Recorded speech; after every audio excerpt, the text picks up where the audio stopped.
value. Satya, Dharma, Shanti, Prema, Himsa. You are trying to tell me what Satya Sai Baba is saying? No. You are telling. No. Never. Does he know we have come here? Of course. You know everything. So now, what can I do for you? Tell me, Yeah. you are a spiritual seeker. My experience? You are Seeker. a spiritual seeker. Okay. Otherwise you wouldn't go to Sri Satya Sai Baba. I'm here. Why I am here? No, why, what are you seeking?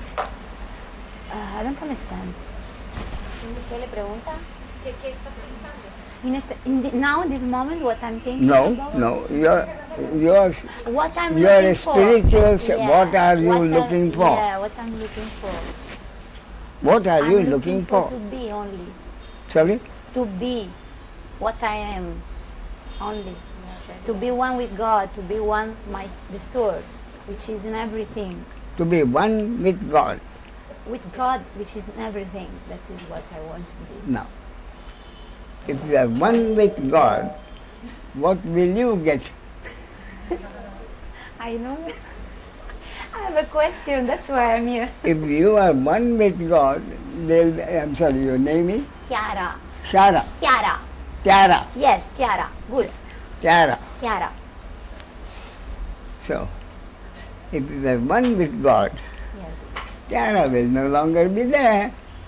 Uh-huh. Yes. Isn't that right? Yes. So if Tiara commits suicide, Tiara will no longer be there. Yes.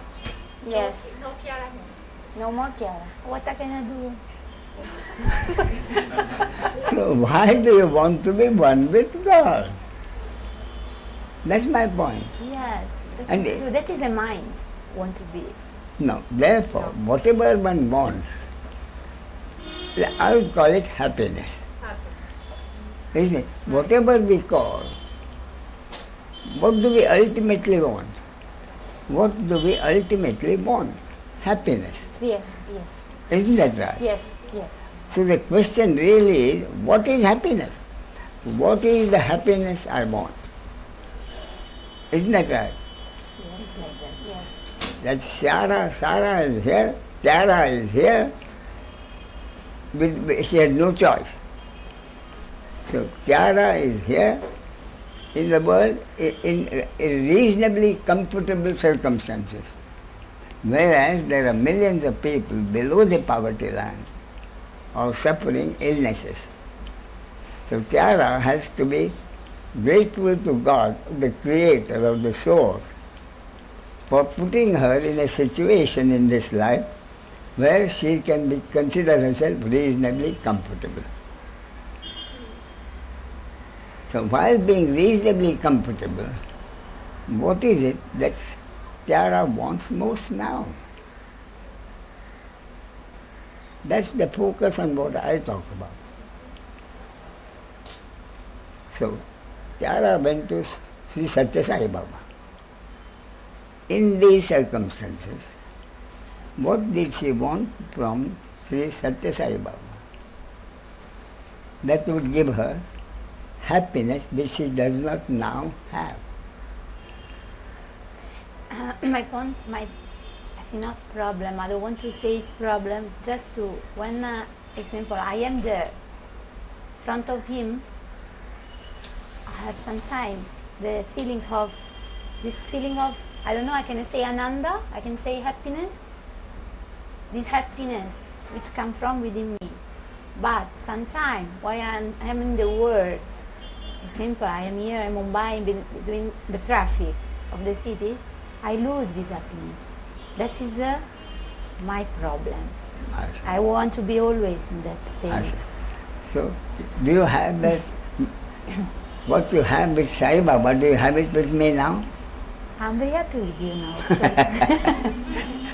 Even if you had, my point is, if your happiness depends on the presence of something or someone, then there's no God. No, I don't know if it's vibration or not. You see?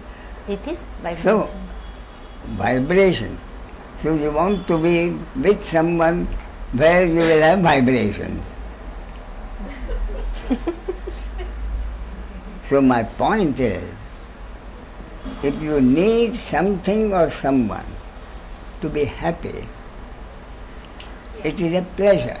I know. A pressure. Pleasure. Pleasure. Pleasure or pain. What is the basis of daily living? No one knows whether the next moment will bring pleasure or it will bring pain. Yes. So whether it is pleasure or pain, for that to be experienced, we need something or some person. Most of them is Otherwise, pleasure or pain. But the happiness that we want, the happiness I want, should be there, whether it does not depend on anything or person. That I call happiness. So my most important point is to differentiate between happiness and pleasure. that is. Most people pursue pleasures thinking they are pursuing happiness. See? The more pleasure they get, they need on more pleasure. So pursuing pleasure never stops. So now my point is, Tyaga is reasonably comfortable. She knows what pleasure is. She may not have enjoyed all the pleasures in the world, but she has enjoyed enough pleasures in the world to know what pleasure is. Isn't that right? Yeah. And yet, she is seeking happiness.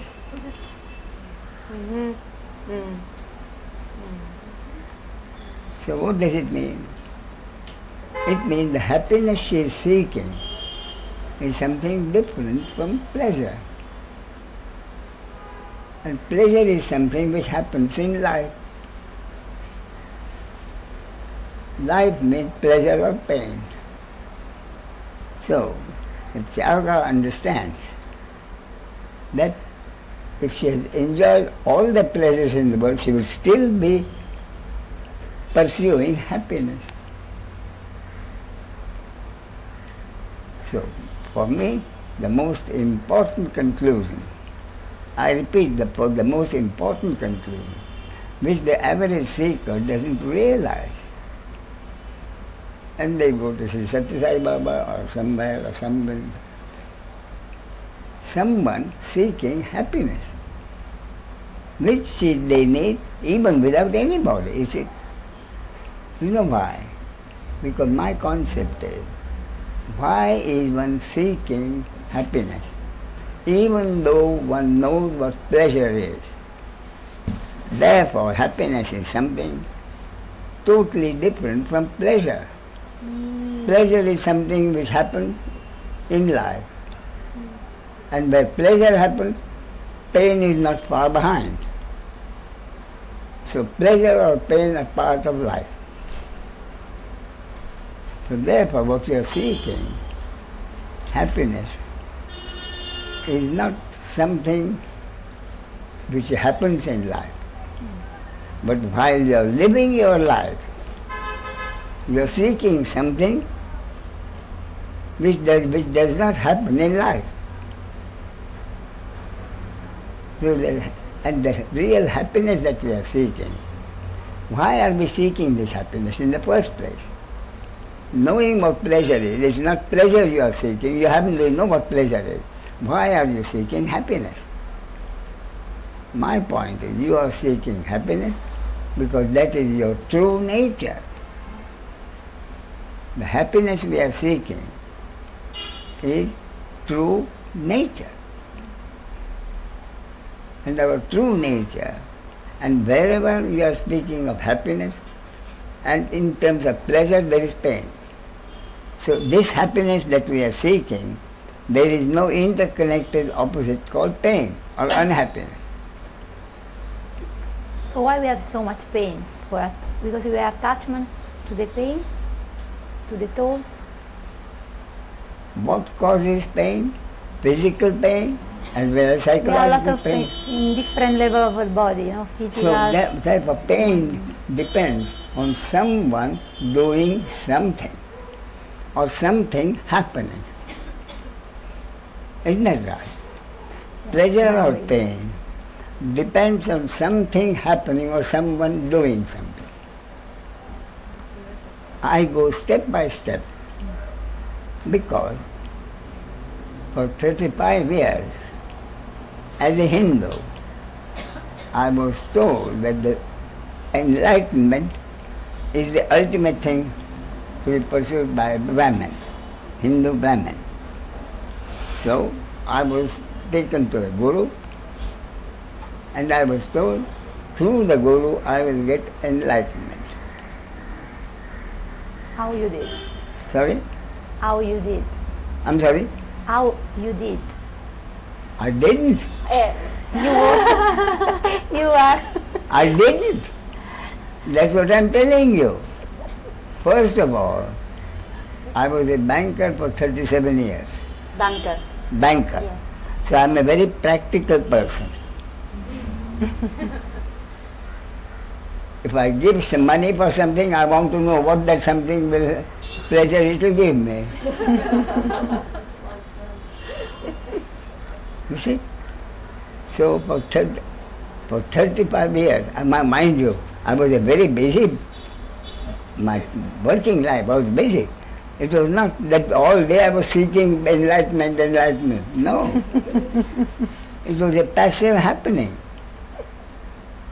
But while I was busy earning my living, working quite hard and long hours, deep down there was this wanting enlightenment as something part of my genes.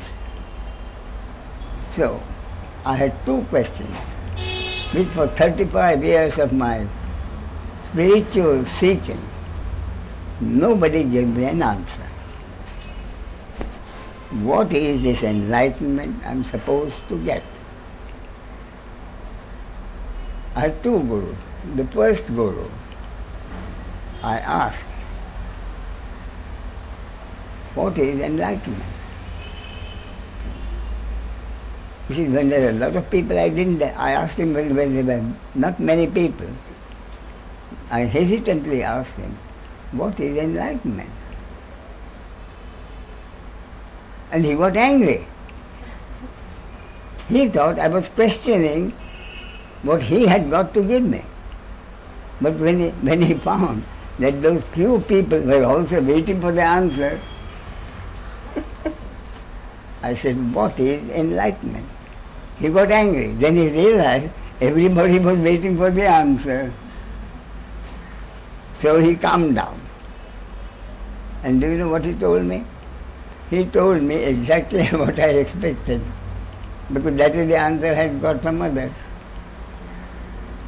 You will know what enlightenment is when you are enlightened. If you ask me what is the taste of the mango, Yeah. You don't know if you don't try. you have to eat the mango Yes. How can I explain that? before you know what it is. But that didn't satisfy me. More important, supposing I did get enlightenment, what will enlightenment do for me for the rest of my life that I didn't have before? See what I mean? Perfectly valid questions. And nobody could give me the answer. So when I retired at the age of 60, I said, I will stop going to the gurus. They honestly know nothing. And that is why they are able to give me nothing. So I shall decide what I want and pursue it myself. So I decided. What did I want in life? Happiness. I wanted happiness. And I decided for the rest of my life, so many years, 60 years, I have retired now, 30, 40 years I've wasted on trying to find out what is enlightenment and what. So from now on, I shall not speak of enlightenment. I shall think of what I expect enlightenment to give me, happiness. So I said, from now on, for the rest of my life, I shall pursue happiness. Yes. You see? It's more sincere. I'm sorry? It's more sincere. That I didn't know. When I started pursuing happiness, I didn't know whether it was here, or here. All I knew was it was something I did not. I said sincere, not here. That from the point of view of the seeker, Yeah. it is more sincere to say, I want happiness, that I want to be one with God. For me at least. Yes, that you said, but what I said was to be one with God. If you are one I with will God. lose myself. No, wait a Luciana. minute. Your name is? Luciana. Luciana. If you are Luciana? one with God, where will Luciana be to enjoy any happiness? Yes. You see? Therefore, if I want happiness, I have to enjoy happiness as a separate person. And so long as I'm alive, I'm a separate person. So long as I'm alive, I'm a separate person. And as a separate person, I want happiness. If I become God, there is no separate person to want any happiness. So, I decided I want happiness. So, the very first step, I'm going to tell you, take you along this journey, not too long, hour and a half.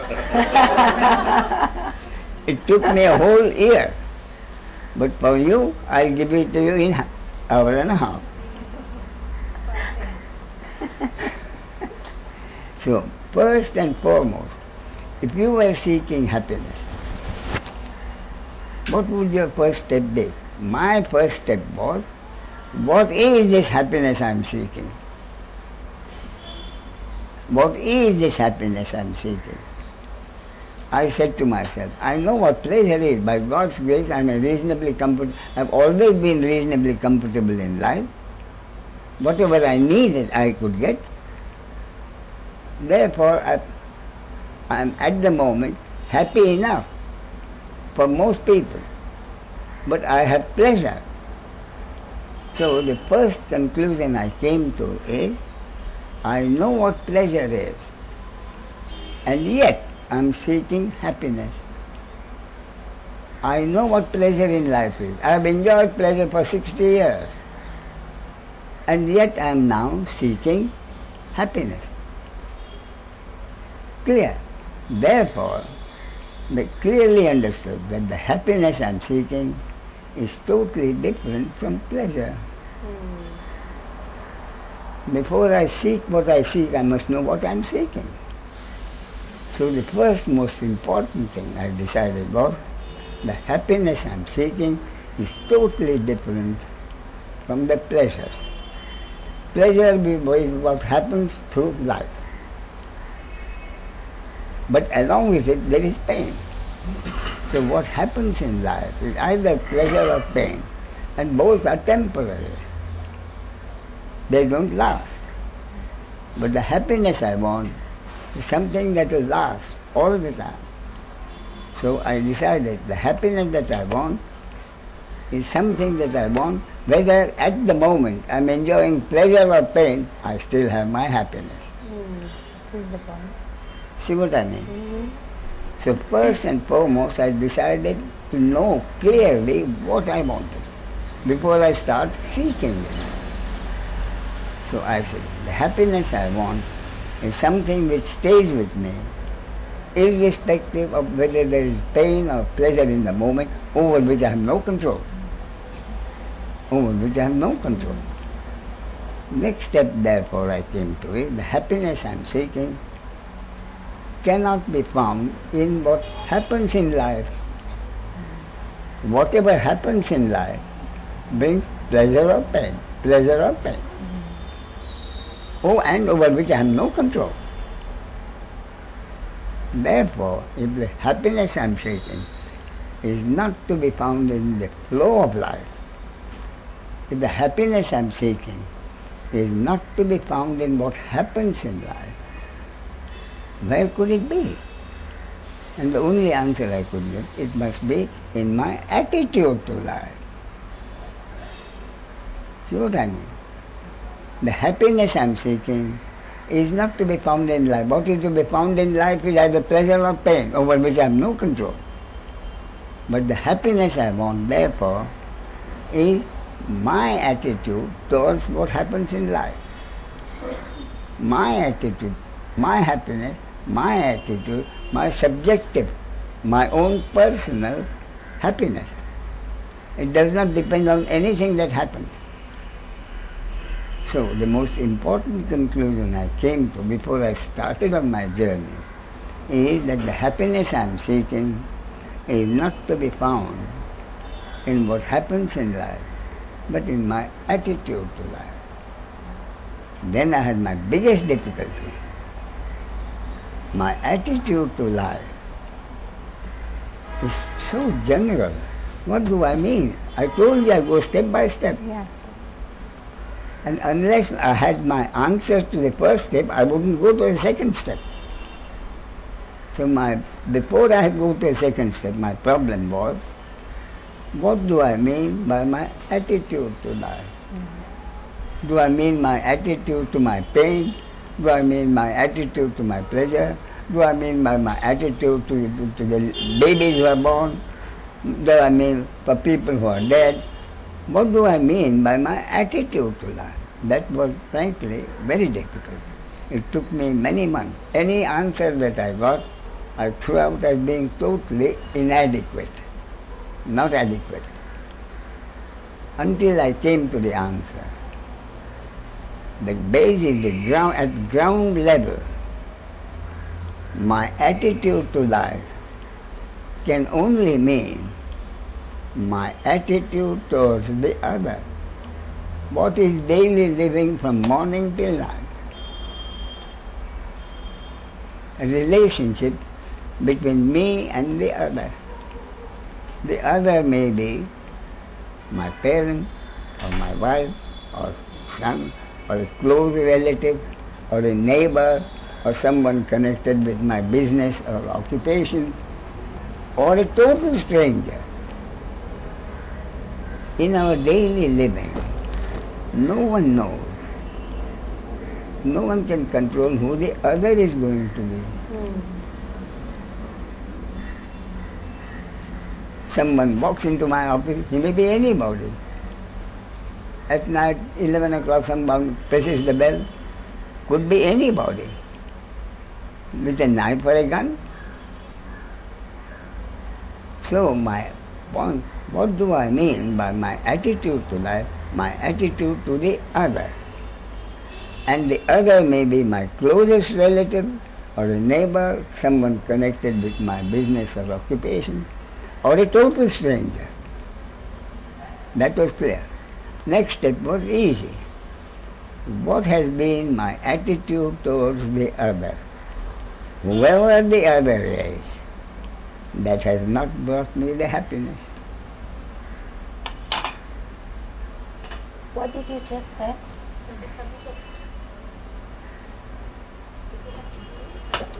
Sí, lo último que dijo. Que no son los otros a darte la felicidad. My happiness depends on the other. No. What has been my attitude towards the other so far in life, which has not brought me the happiness? See? That again was not easy. I found, because my attitude towards my father was different from my attitude towards my brother. My attitude towards my brother was different from my attitude towards a distant relative. My attitude to the distant relative was different from my attitude towards my neighbor or someone connected with my business. And my attitude towards the stranger was total suspicion.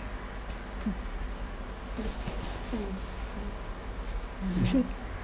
So my attitude towards, so if my happiness depends on my attitude towards the other, it has to be the same attitude towards the other.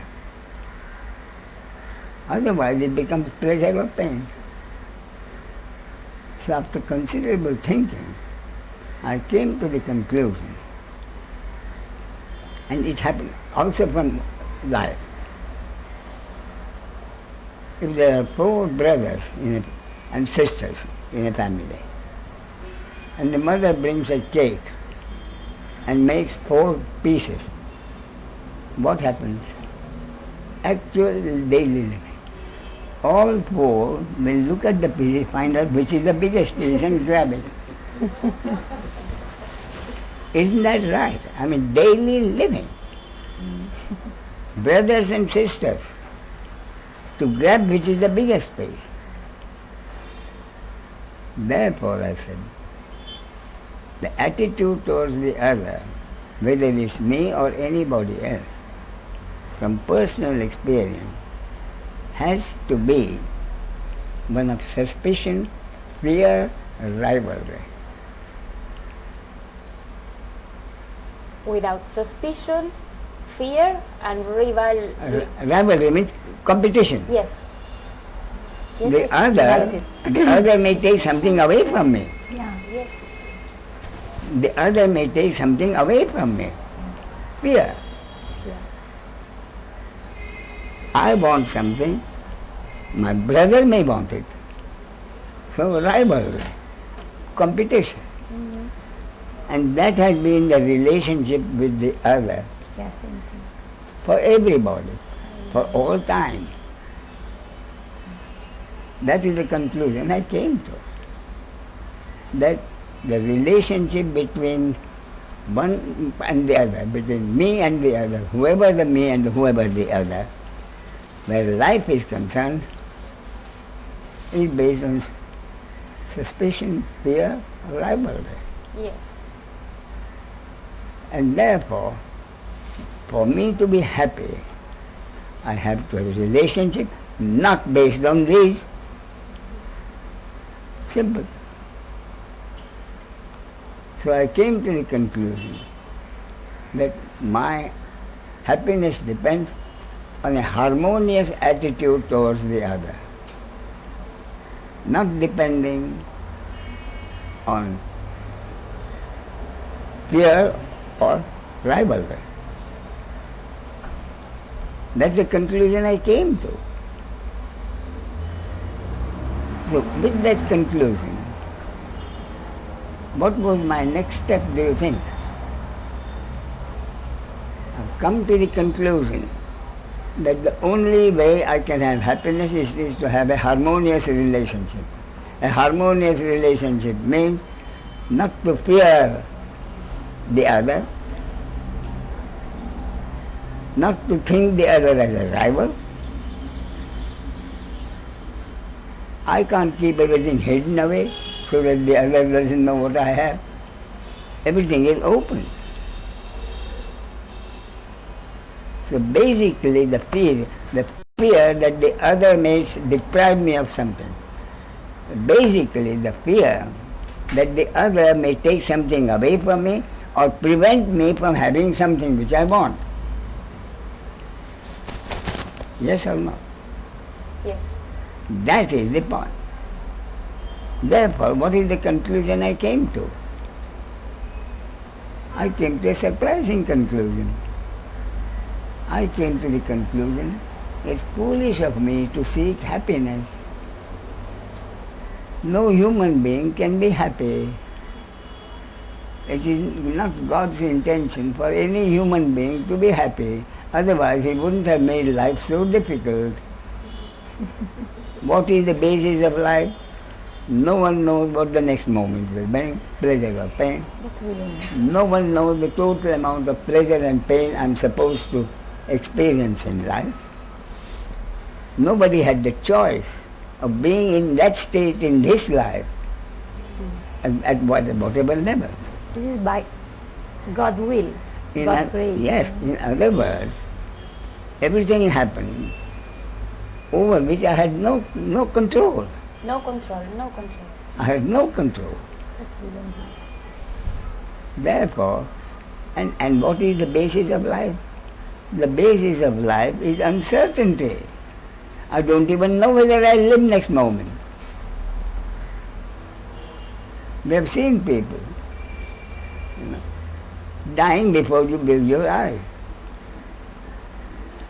An interesting case is my own cousin.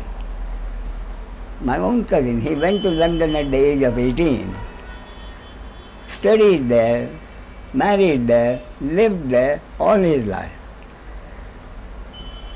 And he had a son who had grown up and he went out. He was schooling or college. And his wife one day, they were watching television.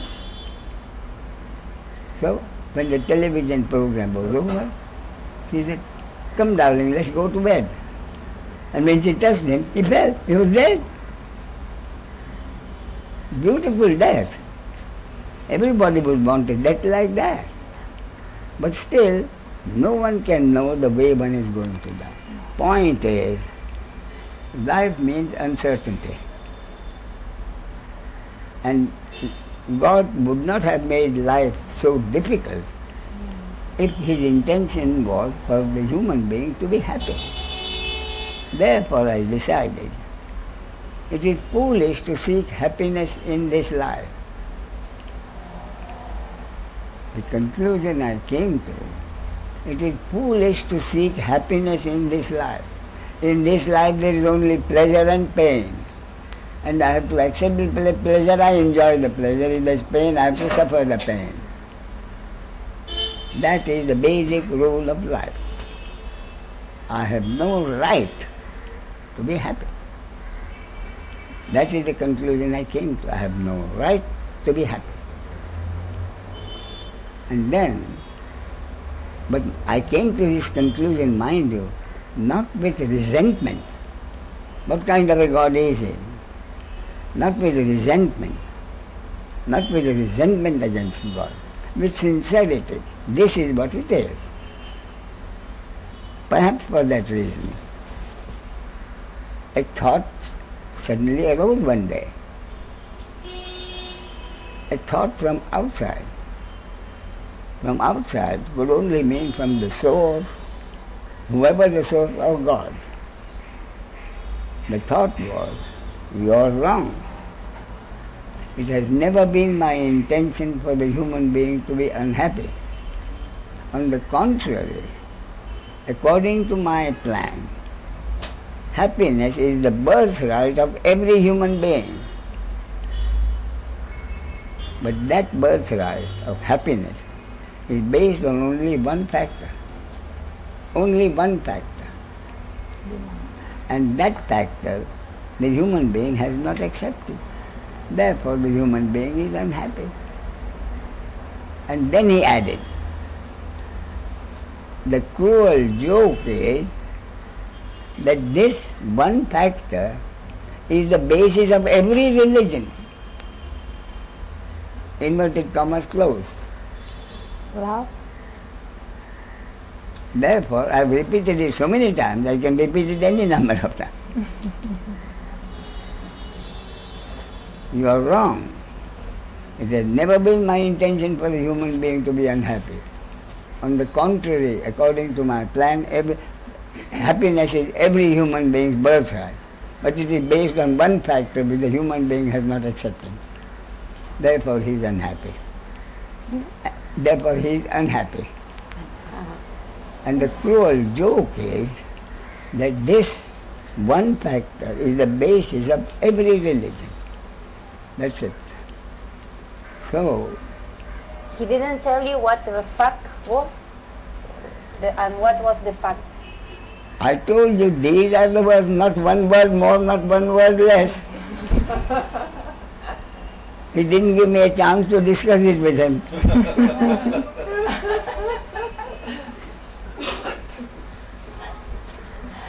If he had given me a chance, I would have asked him, hey God, what is enlightenment? And then if he had told me what enlightenment is, enlightenment would have been a certified event. But now at the moment, enlightenment is not a certified event. May I ask a question? Please, one moment. Yes.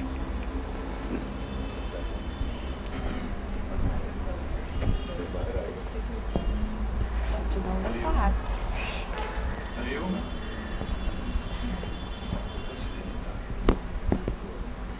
Is it long enough now? Yeah. Yeah, that's right. Come a little forward, Ashok. You got it.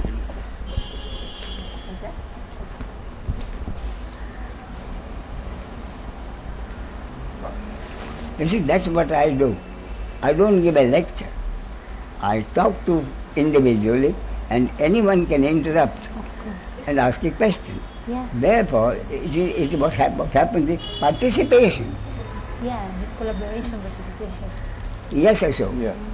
Ramesh, there are 3 or 4 questions that came up as you were answering. Yes, go ahead. Answering her. So, I'll start with the last one that says, you said that God told you that I never wanted. A voice told me. A voice told me. Because I heard God said, A voice told me. yeah, And that voice came from outside. yeah, but don't all the voices come from outside? No. You said thought is Now given, this voice that I hear from you doesn't come from outside. but that voice came because the thought came, isn't it? I'm talking about what you told me comes from this body, mind, organism. Here, right here, I can see it. Very, very right. But then, But that voice that I heard was not a voice I could see anywhere. No, it came from outside. And outside can only mean the source. right. That is my concept. Now, I understand. That's precisely what I was saying. Maybe my selection of words was wrong. Now, where did the earlier word come from? Where you thought that happiness, human beings were not intended to get happiness. Where did that thought come from? That thought, that was my intellect. That was my intelligence. Wanting to know what goes on everywhere. That was the intelligence which was infused in this three-dimensional object by God, by the source. I'm still confused with regards to how you can differentiate this thought that came earlier and the second thought that came later. One saying that human beings were not intended to enjoy happiness. Now, that was my intelligence.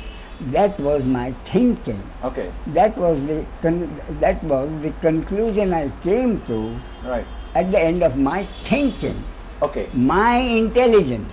right. Intelligence which was infused in this body, mind, organism by the soul. Okay. So that was my thought. Mm-hmm. My thought. And how do you feel that this was not your thought? The second one that came. Because I didn't think it.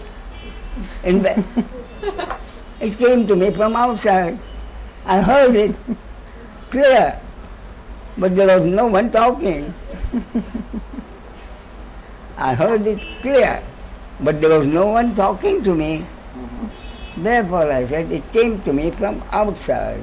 From outside can only be the soul. Okay. But now coming to the another doubt that came, when Pyara said that she went to Satya Sai Baba Yeah. and she felt Ananda. And then you asked her whether she got the Ananda over here. She said yes. And then you said then that is not Ananda, that is not happiness, that is No, pleasure. because that Ananda depends on the presence of someone. Very true. Now when we came to happiness, Yeah. and you said that happiness, I thought that it depends on the attitude, my attitude towards others. Yes, that my attitude towards the others brings about a happiness which is always there, irrespective of whether in the moment I'm suffering pleasure, enjoying pleasure or suffering pain. Yeah, but then to have that kind of attitude towards the other is required, isn't it? Yes, therefore that attitude, now we are talking about not happiness depending on the other, and my attitude towards the other, me and the other, which is the basis of daily living. But then that is the attitude which gives me happiness, isn't it? That attitude, Yeah. yes, but your attitude, which is subjective attitude, your own personal attitude to life. Therefore, your happiness which you want is a personal happiness and not a general kind of pleasure. Yeah, but do you mean to say, Ramesh, that if other is not there, then The I don't other, have- the life cannot be there without the other. Let us be practical. Life means interhuman, daily living means interhuman relationships. Daily living means interhuman relationships, inter-ego relationships. Whether the other is my parent or wife or son or a close relative, neighbor or someone connected with my business or occupation or a total stranger, it is the other, me and the other, the basic duality of life. The basic duality of life, me and the other. There is no life without And other. the fundamental duality is male and female. But the basis of life is duality. Yes. Therefore, daily living means me and the other. The last one is, I'm sure you must have heard of Pandit Ravi Shankar, Yeah. the sitar maestro. Now, one of my friends, Aparesh, about whom I talked on the first day, he has seen Pandit Ravi Shankar during his heydays. Now, Pandit Ravi Shankar, there are one is a singer, the other is a Shri.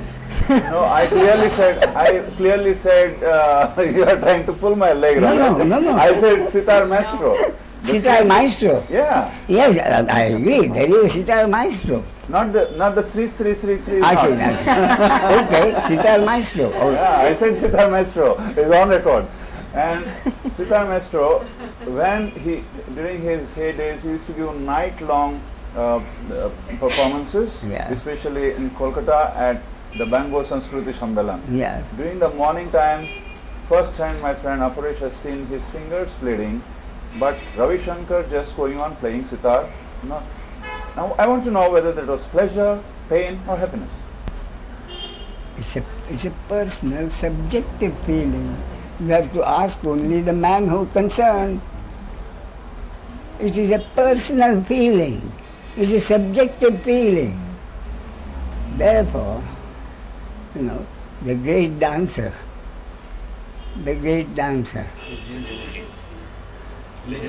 Nijinsky, he said, Nijinsky dances best when Nijinsky is not there. Pandit Ravi Shankar would say, Pandit Ravi Shankar plays best when Ravi Shankar is not there. Yes. That's When the sense of personal doership is not there, then the performance is at its best. Beautiful, yes. beautiful. You cleared out a big doubt that I was having. You write it down. Yeah. I etched it inside. Okay? Yeah. Right. Thank you, Ramesh. Not at all, not at all. Not at all. Could you continue with its steps? Just a moment. Wait a minute. She's also have a question. Yes. Yes. Kill him, boss.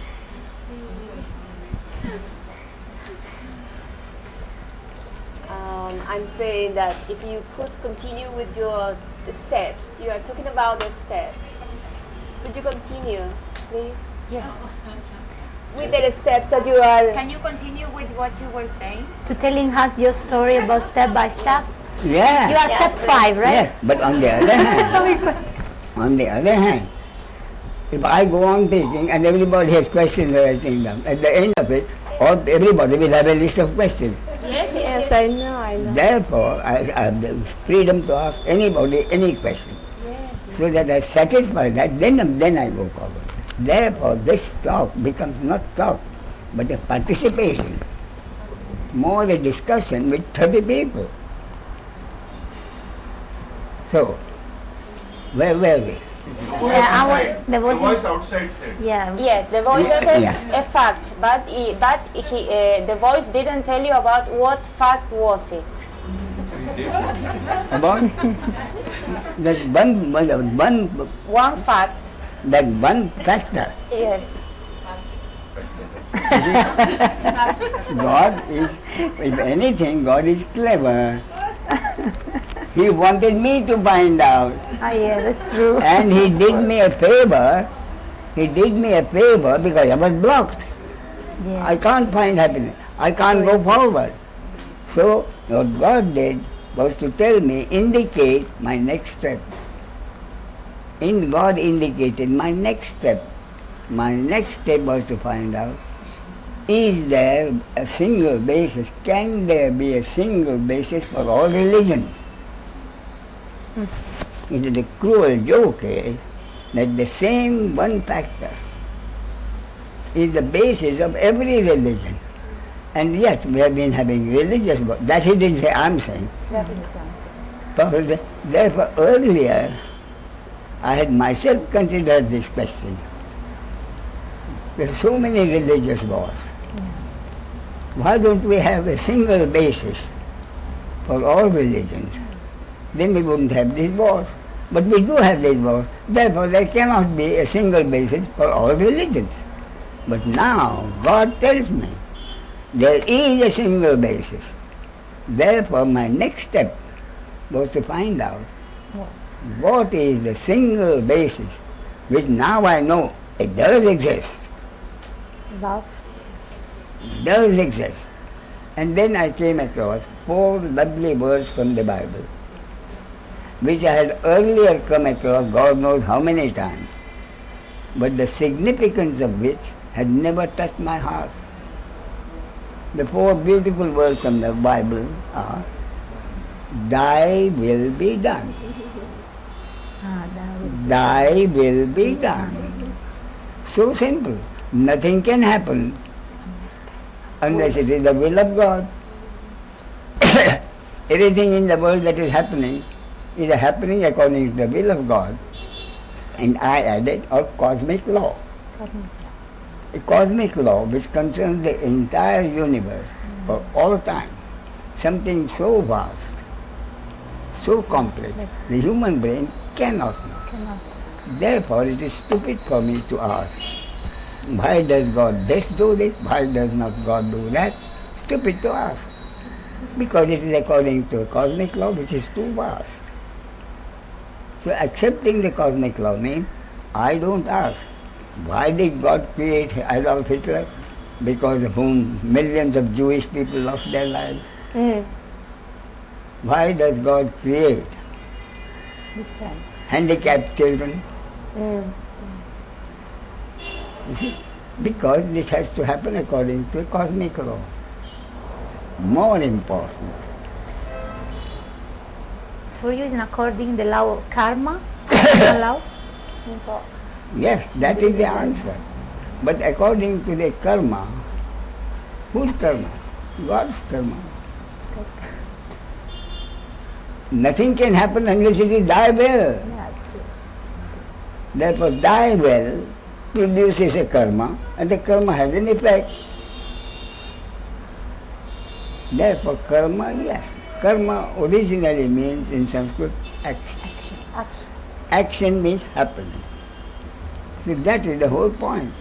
Nothing can happen unless it is the will of God or according to the cosmic law.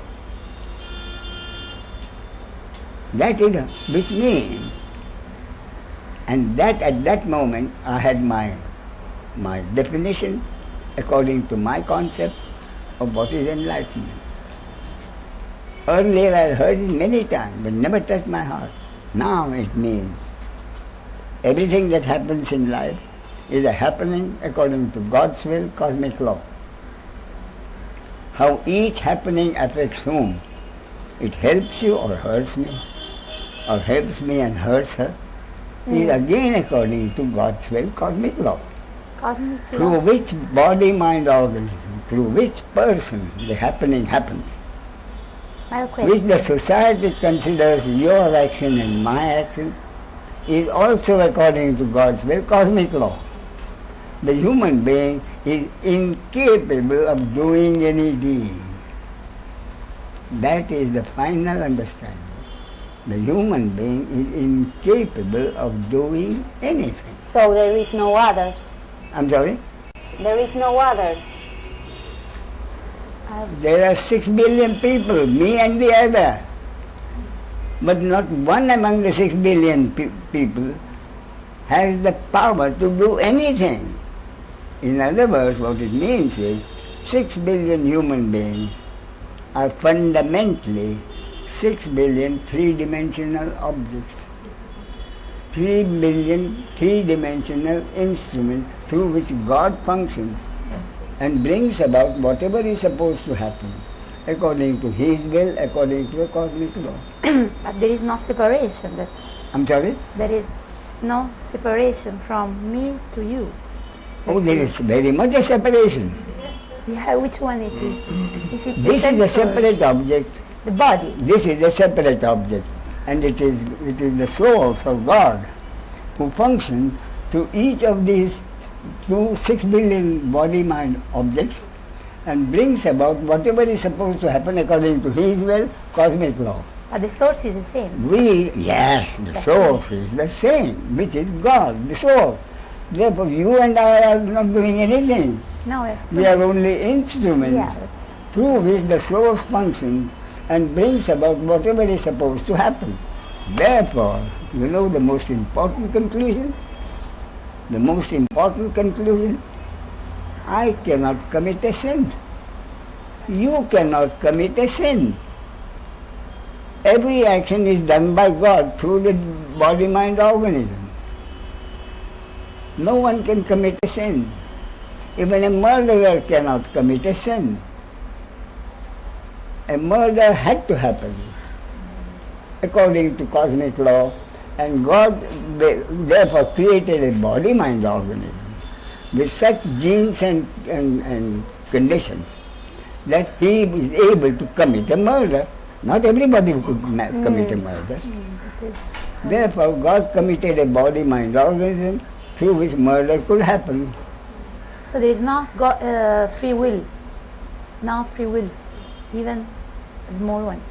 We don't have free will. That is my conviction. No, wait a minute. Wait a minute. You know why we are not prepared to accept easily that we are not the doer? Why?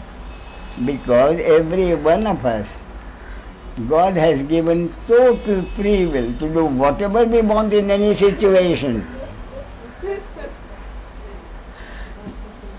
For daily living to happen, for the mechanism of daily living to happen, God was supposed to give every human being, sane or insane, normal or abnormal, the total free will to do whatever he or she wanted in a given situation.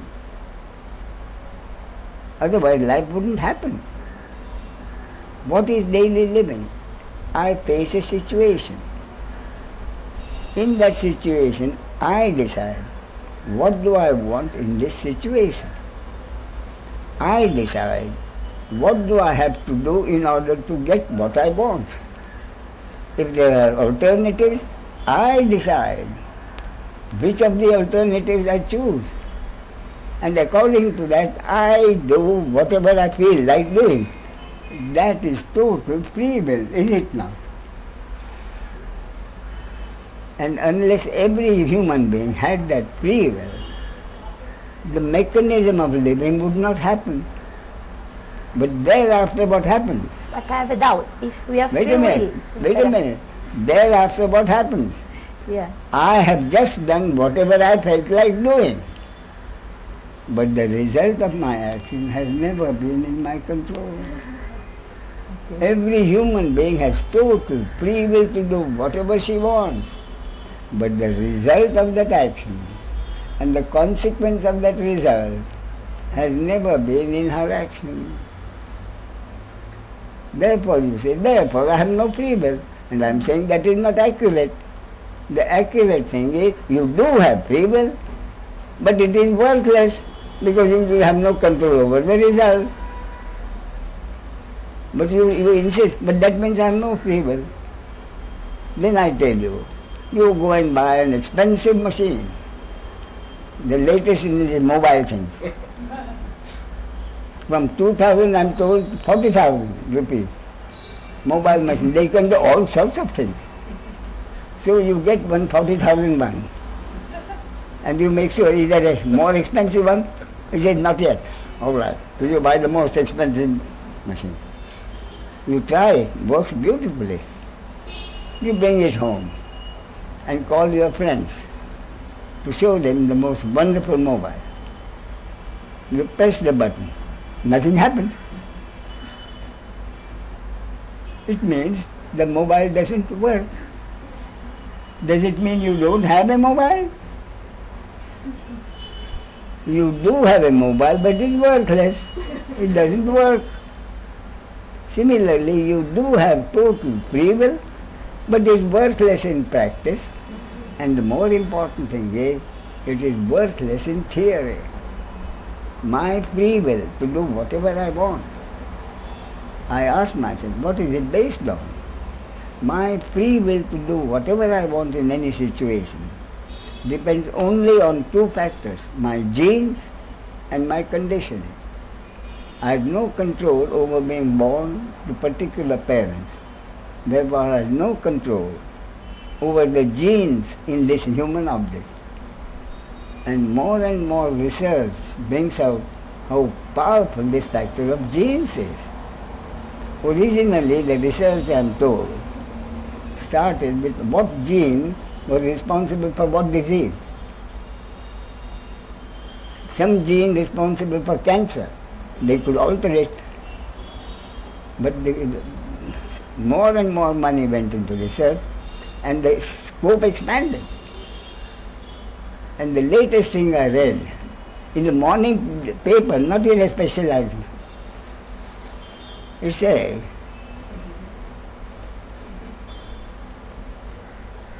if you are faithful to your partner, it is because of your gene. So, you don't have to think that you have committed a sin or a mistake.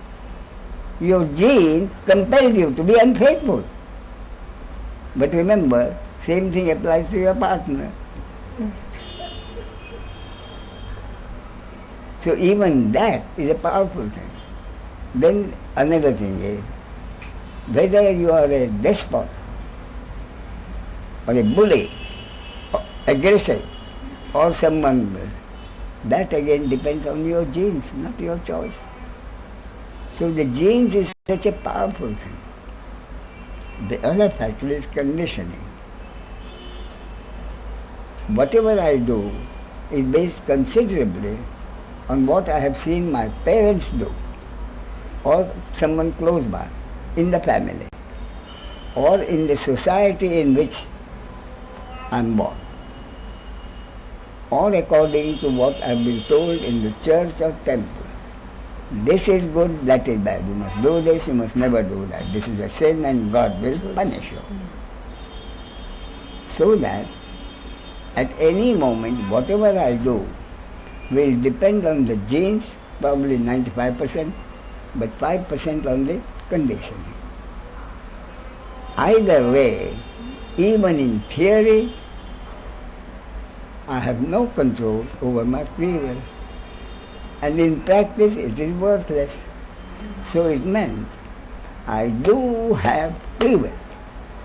But both in theory and practice, it's worthless. But I do have total free will. So with that understanding, how do I live my life? Life has become simple. In any situation, I make a responsible decision. Why do I make a responsible decision?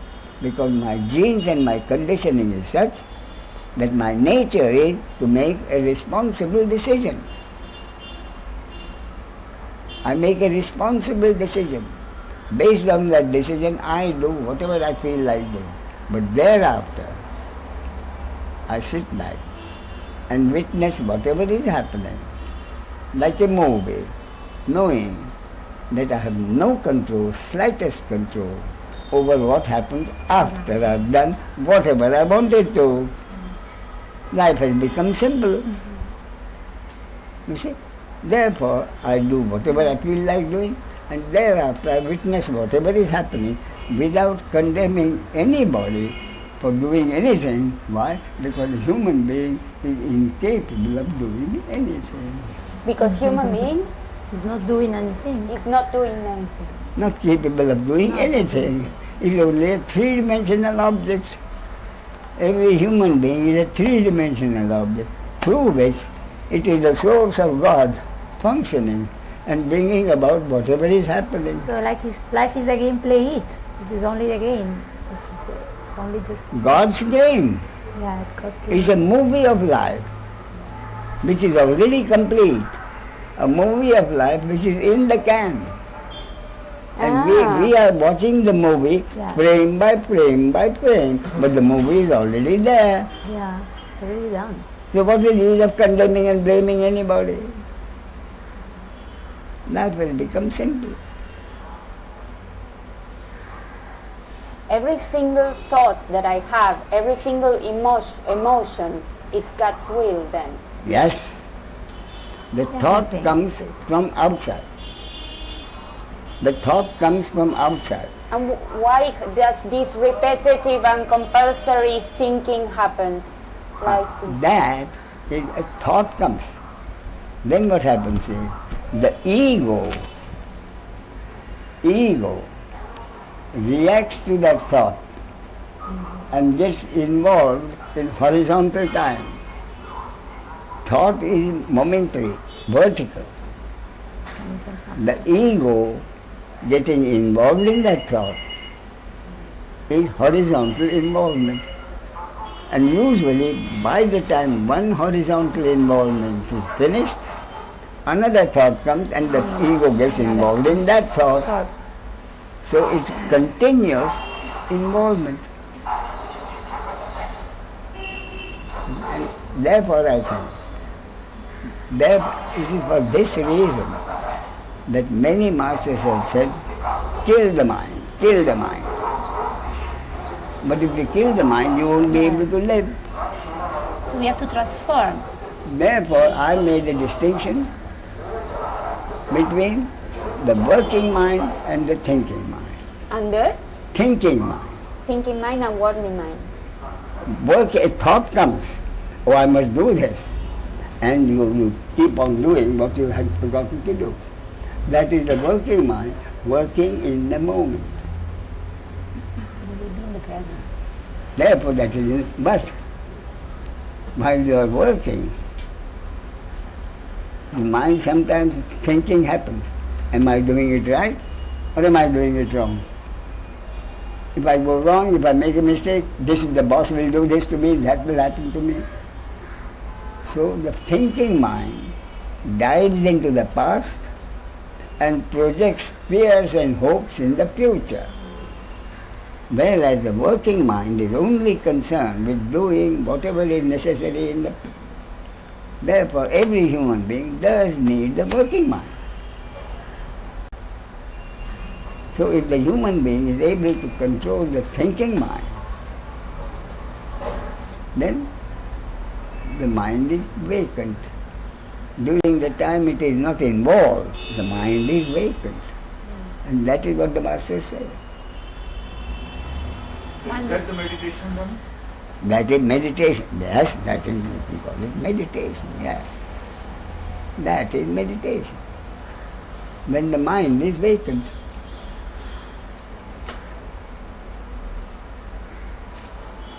So what to do? So, at any moment, I do whatever I like. Thereafter, what happens? Thereafter, what happens is, one of three things happen. Sometimes I get what I wanted. Sometimes I do not get what I wanted.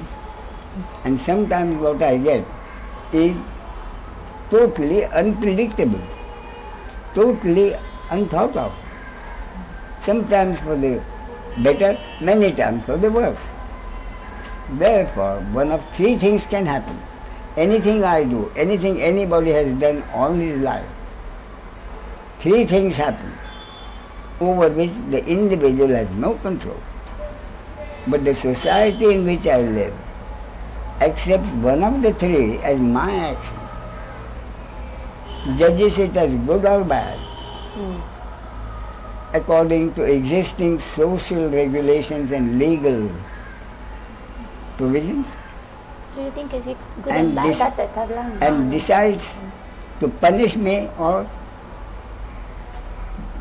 reward me or punish me. Reward means pleasure, punishment means pain, and that is daily life. In any situation I do whatever I like. One of three things happens. The society chooses one of those, which results in my having pleasure or pain, over which I have no control. Lo que te pasó allá. Exists good and bad for you? Good and bad. If pleasure is good for me, pain is bad for me. But I have no choice. Therefore, if there is pleasure, I enjoy it. If there is pain, I suffer it. If there is pleasure, what I do is, because of knowing that I have no control over it, I enjoy whatever I have to enjoy thoroughly. Therefore, I am able to enjoy the enjoyment much more thoroughly than you do. Because in your case what happens is when you are enjoying something, the thinking mind says, you don't know when this such wonderful pleasure is going to come again.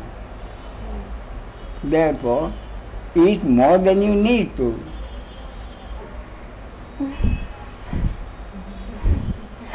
And brings you stomachache. So, Le lee la mente aquí. Nalama said that he's a wise man. She's in Spanish. I said in Spanish, he's reading Kiara's mind.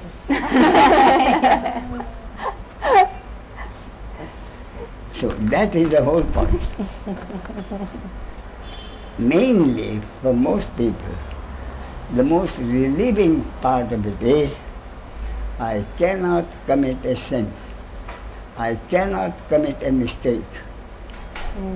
If I made a mistake, I was supposed to make a mistake. It's not my will, Yes. it's thy will. And I will. Yes. My will wouldn't be to commit a Yeah. mistake.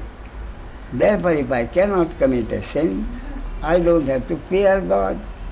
And if I don't have to fear God, nothing has stopped me from loving God as my creator.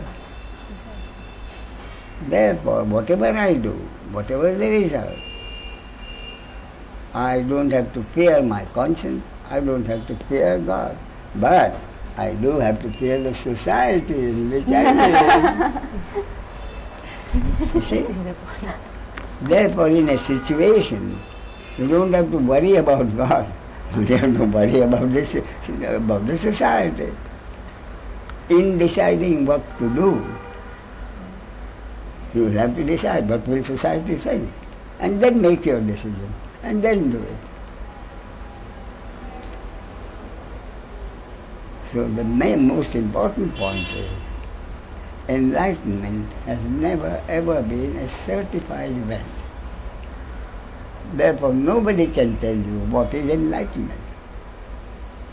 And from my personal experience, I came to know that enlightenment is according to one's own concept. According to my concept, enlightenment means the total acceptance. Acceptation. That everything that happens is according to the will of God, of cosmic law. Whether it hurts one or helps one is also according to God's will, cosmic law. And through which person the happening happens, which the society calls your action or my action or his action, is also according to God's will, cosmic law. The human being is incapable of doing any deed. Total acceptance of that means enlightenment. And according to that, if you ask me, am I enlightened? I say, yes, I am enlightened. And then you will ask me, oh, you think you are enlightened? Do you still feel pain? I say, yes. Do you still feel grief? I said, yes. Are you able to know whatever goes on anywhere in the world? I said, no. Do you have special powers to cure me of my? I said, no. Then how can you be enlightened?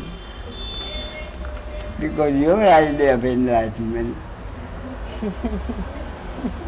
It's to have a siddhi, to have a power like that the is done. ordinary seeker's idea of enlightenment is, once I am enlightened, I shall be God. I shall need nothing. If I drive a car and go in a heavy country where there is a lot of traffic and I want to park my car, no parking space, then someone will be made to get out and make a room for me. That is the impression which people have of enlightenment. Moment I am enlightened, I shall be God.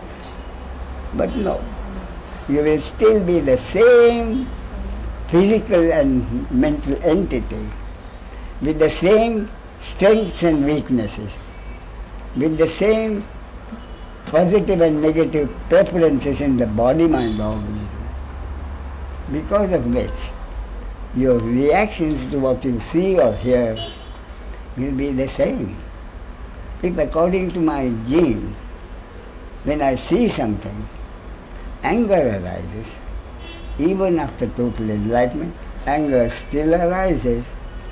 But I am knowing that that anger is not my anger, but anger is a biological reaction. That anger doesn't last. You're not attached to the anger. You don't attach, you don't identify yourself with the anger. That is the point. That is precisely the point. I don't say I got angry. If I did, then you get involved.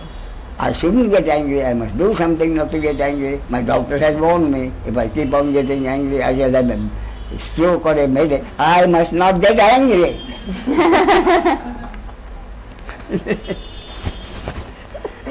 But I see anger arising in a body-mind organism. Next moment I may laugh. How stupid. Yeah, because you let go. Just, Go with the flow. yeah, flowing. Therefore, most of all the feelings which arise are biological Yeah. reactions, not the ego. Therefore, four people see the same thing. In one body-mind organism, anger may arise. In another, fear may arise. In a third, disappointment may arise. In a fourth, compassion may arise. For instance, if four foreigners come to Bombay, they go in a taxi or a car looking around Bombay. The car stops at a traffic signal where there's a lot of traffic. Then immediately, almost anywhere, you'll find 4 or 5 beggar boys surround the car, put their hand inside, begging for money. In one body-mind organism, anger may arise. I've come here on a holiday. I don't want this. Another, a young lady might say, now this is bright daylight. Oh, this happened at late in the night. Instead of 3 or 4, 30, 40 people surround the car. Fear may arise. In another, disgust. Or in another, he may say, in my country, these boys would have been receiving education, pre-education in a school. In this wretched country, they have to beg for food. 4 different reactions. And all 4 may be enlightened. And yet, the reaction, 1 positive and 3 negative, based on genes and conditioning. Yeah. Therefore, most of the things which we blame a lot of people are biological reactions. And blaming them, we are only making ourselves unhappy. Therefore, fundamentally, what is a human being? Human being fundamentally two perspectives. One perspective I am this body-mind organism, and this body-mind organism is a three-dimensional object which can do nothing, through which the source of God functions and brings about whatever is happening.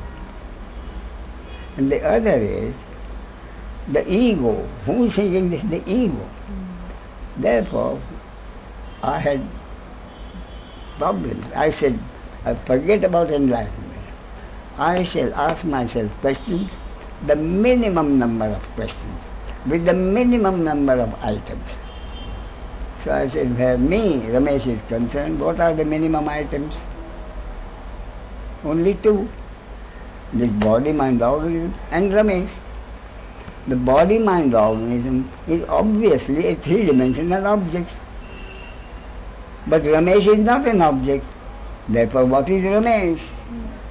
And the answer was, Ramesh is the ego, which is the impersonal consciousness as the source, identifying itself with each body-mind organism as a separate entity, which is generally known as the ego. Therefore, one person, as the ego, I am connected to the source. As a body-mind object, I am a part of the manifestation. But as a functioning element, I, me, am the identified consciousness, but consciousness nonetheless. Therefore, as long as the body is alive, the identification of the impersonal consciousness continues, and the ego must be there as long as the body is alive. Otherwise you cannot survive. Once the body is dead, then according to the cosmic law, that ego is no longer needed for life to happen. So the identified consciousness, identification gets dissolved, and the identified consciousness again becomes impersonal consciousness. The ego is no longer there. So as long as the body is alive, the ego has to be there, whether as a sage or as an ordinary person. Previously, what you were told, what is enlightenment? 99.9% of the answers were, enlightenment means the end of separation. Enlightenment means the end of the ego. There is no longer the ego. You are free of the ego. I couldn't accept that. I said, all right.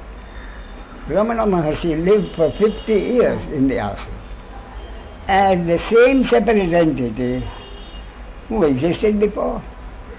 And if I call a sage an enlightened being, he responds. The sage also responds to his name being called.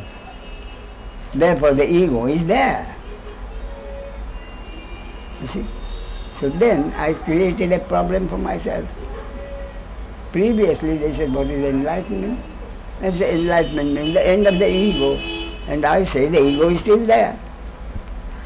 So the problem with my theory is, if the sage also lives as the ego, and the ordinary person also lives as the ego, where is the difference? Yes. That is the correct. If the sage lives as the same ego, and the ordinary person lives as the ego, where is the enlightenment? Answer is, enlightenment means in the sage, the sense of personal doership has been removed, has been uprooted. The sage knows that whatever he does as an individual being, as if he has free will, knowing that he doesn't have. In practice, his free will is worthless. The sage also functions with total free will, as if he has free will, knowing that his free will is worthless both in theory and practice. Therefore, he doesn't condemn himself for anything. nor does he have any pride for anything. So the sage does whatever he feels like doing in a given situation, but no pride and no guilt. No pride, no guilt. Right. No pride, no guilt, which means peace of mind. Peace of mind. And happiness through peace of mind is the ultimate happiness everyone wants. Everyone wants. Which in the old Sanskrit word, Sukha Shanti. I was delighted when I came across it. I thought in English, when I said happiness means happiness through peace of mind. Peace of mind. Happiness Peace of mind. through Sukha Shanti. Exactly that. Sukha is happiness, Shanti is peace of mind. So ultimately, what does anyone want? Peace of mind. Ramesh, you said One moment.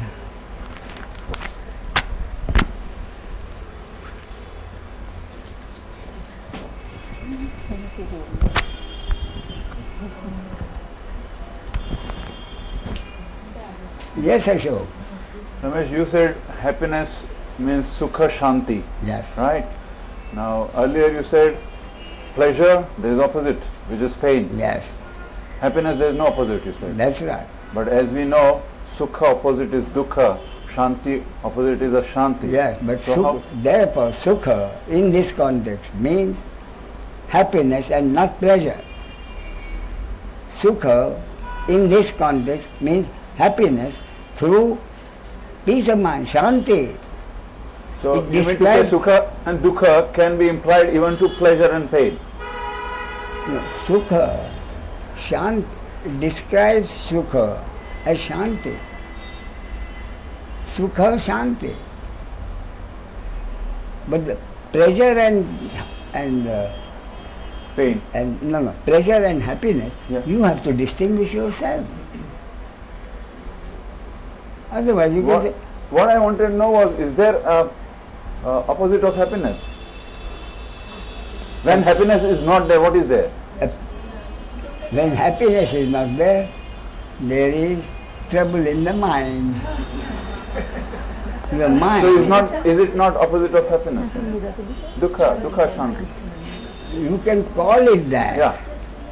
But basically what I want is, I don't want to carry a burden of guilt and shame for my actions. I don't want to carry a bigger load of hatred for others for their actions. And if I am able to accept totally the human being is incapable of doing any deed, everything that appears like a deed is a happening according to cosmic law, Everything is there. then no more guilt and shame, no more hatred, no more hatred for me and no more. And that is, and Buddha, afterwards I came to know that Buddha had given answers to both the questions. It's not my destiny to come across them. You know my idea of enlightenment. Everything is a happening. The Buddha's idea of enlightenment, in his own words, events happen, deeds are done, but there is no individual doer of any deed. Same thing. There is no individual doer of any deed. Then what will enlightenment bring me? The Buddha is very, very accurate. The Buddha says enlightenment means the end of suffering. And what is the suffering? No burden of guilt and shame, no burden of pride, no burden of hatred. That is the suffering which ends. Therefore Buddha is, if I take, say, peace of mind, promptly, Ashok asks, what is the opposite of that? So Buddha is very accurate. It means the end of suffering. What is the suffering we know? Yeah. The load of guilt and shame, load of pride for my action, and load of hatred for others for their action. That suffering ends. Now here, what is the role of desire in all this? Creating. It is part of the mechanism of daily living. part of. You see something, someone else sees something. Desire may arise in you, but not in him. Yes. On what basis? On biological basis. On the biological basis. It's a biological preference. Therefore, every body-mind organism has preferences, positive or negative. Every body has preferences. The difference between the sage and the ordinary person is, in the case of a sage, if the preference is satisfied, he thoroughly enjoys it. And therefore, he said, the sage is a Mahabhogi. He enjoys it so much, he doesn't let the thinking mind think of anything else. But if his preference is not satisfied, the sage does not pursue that preference, as the ordinary man is more likely to do. Today is, I said, Sunday. I feel like a drink. I feel like a cold beer. So I go to the fridge, open the door, and in spite of my strict instructions to the servant, there should be at least 3 bottles of beer. No bottle of beer. Frustration. So what do? I get one from my neighbor. The neighbor says, funny, I finished my bottles last night, Saturday evening. So he doesn't have any either. I'll give my number. Then I say, I'll go across the road and get some from the shop. Then I realize it's a Sunday and the shop is closed. Frustration. Instead of that, if there is no beer, I take whatever is next preference. I take the next preference, second preference, and do not pursue the first preference. Why does Gita stress so much on desire then? It means do not pursue a desire. It does not say don't let desires happen. Yes, he says in fact, I am the desire unopposed to dharma. When you Unopposed to dharma, yeah, he doesn't say that, don't pursue. pursuing a desire is frustration. Very true. But that desire happening is not in your control. Yeah, Happening of the desire is the happening of a thought. this will happen. And no one can know what the next thought is going to be. Every single thought, sane man or insane man, must come from outside, from the source. Then according to your destiny, you get involved in that thought or you don't get involved in that thought. A desire is a thought. It works in the, according to your definition of the mind, it works within the precincts of the thinking mind? But the arising mind? of a thought? No, desire. A desire is a thought. Yeah, A thought arises from the source, yeah, according to the will of God. yeah. But then when it has to go through the medium of the mind, isn't it? Whether desire is- usually takes you further. That is your destiny. Yeah. That is your destiny. Whether not to get involved or involved is your destiny. If your destiny is to get involved, you'll get involved. Your destiny also, you mean the happening? Destiny means the will of God according to the cosmic law. As it refers to you individually, Yeah. it's your individual destiny. Okay? Yeah. I have a question. Please. God, the cosmic love, are separated or they are one? Sorry? God and cosmic love. You're talking about God and cosmic love. Always. No, I don't mean cosmic love, law. Law. That's why I don't understand. Right now. Natural law, according I to say love. according to the natural law, cosmic law. Okay. Sunrise, No. sunset, everything. Okay. No, my doubt was. Earthquake love. somewhere, storm somewhere, everything Yes, is predetermined. Cosmic love. I say cosmic love is the same and God. Cosmic love, you can say, is the happiness which everyone seeks, which is our real nature. Peace of mind. Peace of mind. Emptiness. Emptiness can be, no? Absence of sorrow, to use Buddha's words.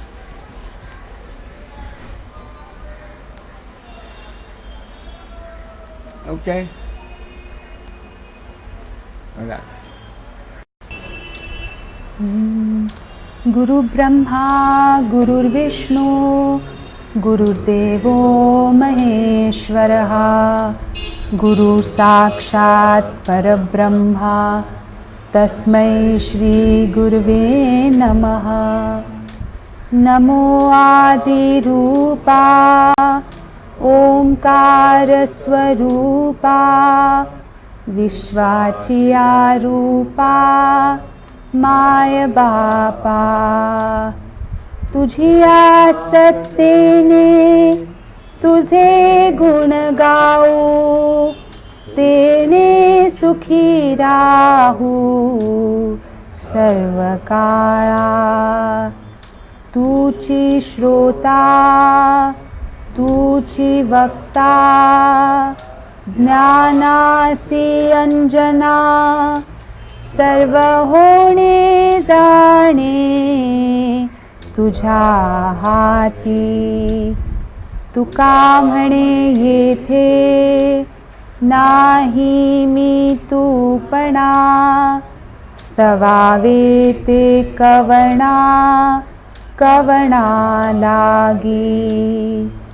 नमो आदिरूपा ओंकार स्वरूपा विश्वाची आरूपा my बापा ओंकार स्वरूपा सद्गुरु समर्था ओंकार स्वरूपा सद्गुरु समर्था अनाथांच्या नाथा तुझ नमो तुझ नमो तुझ नमो तुझ नमो तुझ नमो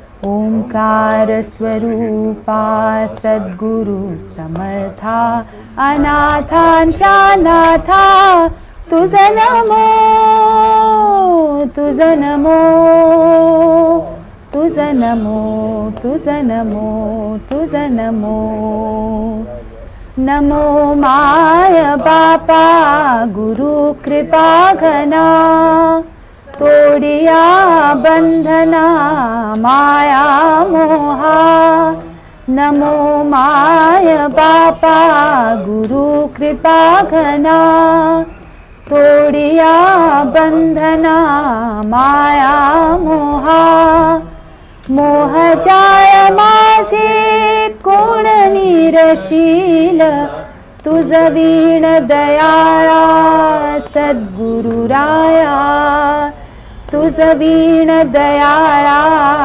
सद्गुरु राया तुझ नमो तुझ नमो तुझ नमो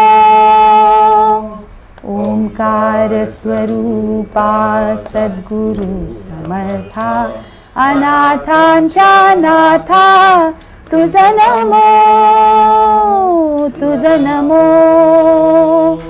तुझ नमो तुझ नमो तुझ नमो सद्गुरु राया माझा आनंद सागर त्रैलोक्य आधार गुरुराव त्रैलोक्य आधार गुरुराव त्रैलोक्य आधार गुरुराव गुरुराज स्वामी असे स्वयं प्रकाश ज्या पुढे उदास चंद्र रवी त्या पुढे उदास चंद्र रवी ज्या पुढे उदास चंद्र रवी रवि शशि अग्नि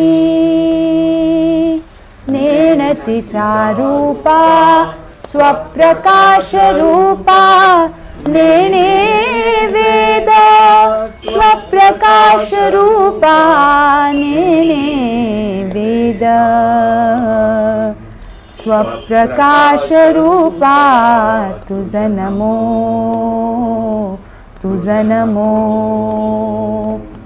ओंकार स्वरूपा सद्गुरु समर्था अनाथांच्या नाथा तुझ नमो तुझ नमो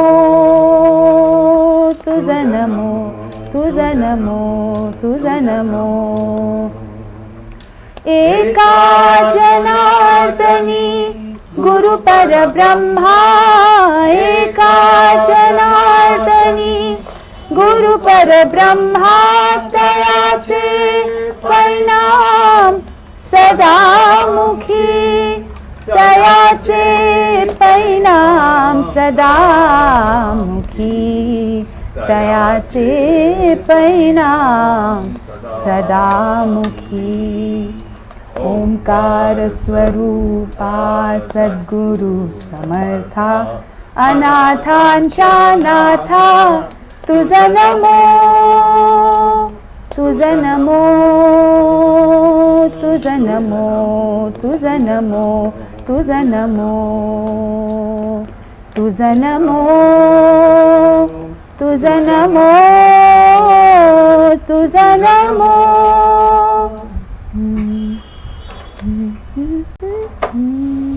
तुझ सगुण म्हणो की निर्गुण रे तुझ सगुण म्हणो की निर्गुण रे सगुण निर्गुण एकु गोविंदु रे एकु गोविंदु रे तुझ सगुण म्हणो की निर्गुण रे तुझ सगुण म्हणो की निर्गुण रे अनुमानेना अनुमानेना श्रुतीने तिने ती म्हणती गोविंदु रे श्रुतीने तिने ती म्हणती गोविंदु रे तुझ सगुण म्हणो की निर्गुण रे तुझ सगुण म्हणो की निर्गुण रे तुझा दृश्य म्हणो की अदृश्य रे तुझा दृश्य म्हणो की अदृश्य रे दृश्य अदृश्य एकु गोविंदु रे दृश्य अदृश्य एकु गोविंदु रे तुझा सगुण म्हणो की निर्गुण रे तुझा सगुण म्हणो की निर्गुण रे तुझा आकारू म्हणो की निराकारू रे तुझा आकारू म्हणो की निराकारू रे आकारू निराकारू एकु गोविंदु रे आकारू निराकारू एकु गोविंदु रे तुझा सगुण म्हणो की निर्गुण रे तुझा सगुण म्हणो की निर्गुण रे तुझा स्थूल म्हणो की सूक्ष्म रे तुझा स्थूल म्हणो की सूक्ष्म रे स्थूल सूक्ष्म एकु गोविंदु रे स्थूल सूक्ष्म एकु गोविंदु रे तुझा सगुण म्हणो की निर्गुण रे तुझा सगुण म्हणो की निर्गुण रे निवृत्ती प्रसादे ज्ञानदेव बोले ज्ञानदेव बोले बाप रखुमा देवी वरु विठ्ठलु रे निवृत्ती भक्ती प्रसादे ज्ञानदेव बोले बाप रखुमा देवी वरू विठ्ठलू रे तुझा सगुण म्हणो की निर्गुण रे तुझा सगुण म्हणो की निर्गुण रे सगुण निर्गुण एक गोविंदू रे एक गोविंदू रे तुझा सगुण म्हणो की निर्गुण रे तुझा सगुण म्हणो की निर्गुण रे हेची दान दे ग देवा तुझा विसरण भावा विसरण भावा तुझा विसरण भावा हेची दान दे ग देवा तुझा विसरण भावा विसरण विसरण भावा गुण गाईन आवडी हिची माझी सर्व जोडी माझी सर्व जोडी हिची माझी सर्व जोडी ना लागे मुक्ती धन संपदा ना लागे मुक्ती धन संपदा संत संग दे सदा संत संग दे सदा संत संग दे सदा तुका म्हणे गर्भवासी सुखे घालावे आम्हासी घालावे आम्हासी सुखे घालावे आम्हासी गुण गाईन आवडी हिची माझी सर्व जोडी माझी सर्व जोडी हिची माझी सर्व जोडी हेची दान दे ग देवा तुझा विसरण भावा विसरण भावा तुझा विसरण भावा हेची दान दे ग देवा तुझा विसरण भावा विसरण भावा तुझा विसरण भावा तुझे रूप चित्ती राहो मुखी तुझे नाम तुझे रूप चित्ती राहो मुखी तुझे नाम देह प्रपंचाचा दास सुखे करो काम सुखे करो काम तुझे रूप चित्ती राहो मुखी तुझे नाम देहधारी जो जो त्याचे विहित नित्य कर्म सदाचार सन्मार्गाचा आगळा न धर्म देहधारी जो जो त्याचे विहित नित्य कर्म